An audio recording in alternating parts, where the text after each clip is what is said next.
अञा लोडियूं पिया प्यारा अज़ाबन में कयासूं वेस ही कारा अज़ाबन में अकेला आई में लुड़कन जूं वहन नारूं अची ॾिस तूं थदाइन साह शुकारा अज़ाबन में ॾुखी जे वक़्त थो मौला अचे ॾिस यादि माण्हुनि खे पढ़नि था पाक सीपारा अज़ाबन में असां सियारा कटिया तो बिन ऐं ऊन्हारा कटिया तो बिन कटियासीं क़ैद ही सारा अज़ाबन में हुजी तूं गॾु हुजनि मौजूं सवा तुंहिंजे भला दिल बर कयूं कंहिंसां अंगल आरा अज़ाबन में ॾियो हथ मिठा माण्हू आहियूं हैराक मोहबत जा गिराठियूं गल हुजनि ॻारा अज़ाबन में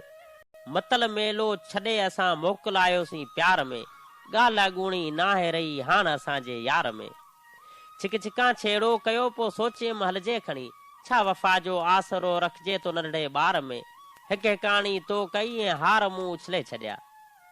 वाह जी सिट आहे हिकु हिकाणी तो कई ऐं हार मूं उछले छॾिया हार कहिड़ा यार बिन कहिड़ा मज़ा सी गार में नऊं कोट जी नगरी खे शफ़ीक अॼु चयो आहे अलविदा हाण ॻोल्हिजो हिन थे ॿिए खे यार नगर पार में अखियुनि में थी वे त वारे छपर ढकियां तारनि में तकियो करे पिंबड़ियुनि में थी पे तोखे ॾिसे न ॾे ऐं न पसां कीं ॿियो ही पारी नगर जी पदमणी आ आधीअ जो उथी जोधी आ जंड जोटियो आधीअ जो उथी जोधी आ जंड जोटियो अञा राति पई घणी आ प्रेह जो परे खां पाणी हुनखे भरणो आहे ॾांदड़ लाइ ॾारो बि ॾरणो आहे सॼे घर जो सांझण पाणी बि करणो आहे हेलू हिकिड़ी ॼणी आहे सनड़ी सुईअ सां भर्त भरे थी मोहबत जा मोती मढ़े थी कुर्बत जी कड़ी मंझि कढ़े थी हुनजे हुनर जी हाक घणी आहे हू गूंद गुगर लाहे थी मेण माखियूं खपाए थी पर लोई खे न लॼाए थी हुनजी पत रखी पाक धणी आहे ये पारी नगर जी पदमणी आहे उन्हा रात में कंहिंजी यादि जुगनू बणिजी वई आहे मुंहिंजे मन मकान में जोत बणिजी वई आहे राति जा उदास लम्हा गमन जे बज़म में गुज़रियो वञनि निगाहूं सिज चंड तारनि ताईं पहुची सघनि थियूं मगर उन शख़्स ताईं नथियूं रसी सघनि जेको उन्हनि खां क़रीब रहियो ऐं हाणे दूर हलियो वियो दिलासनि में दिलि खे धुतारींदो उजागनि जा सफ़र तय कंदो रहां थो ऐं वाटुनि ते नेण विछाए हुन जूं राहूं तकींदो रहां थो राति सियारे जी टिमकंदड़ सितारा अकेलो आऊं तन्हा ऐं ॿियो उतर जूं हवाऊं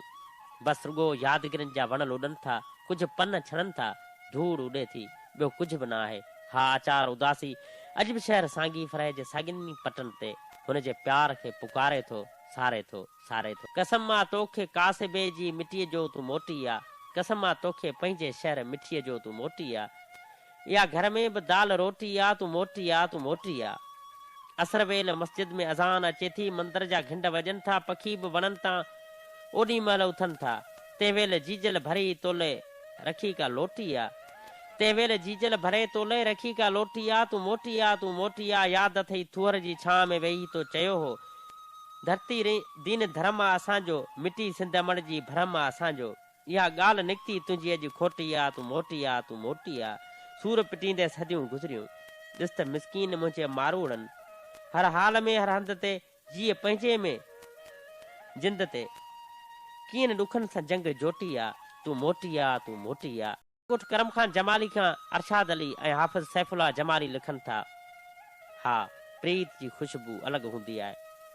प्यार जा पखी उॾामी वेंदा आहिनि त हालतुनि ऐं मौसमुनि जी वॾो बदिलाउ अची वेंदो आहे ऐं माण्हू वेगाणो थी वेंदो आहे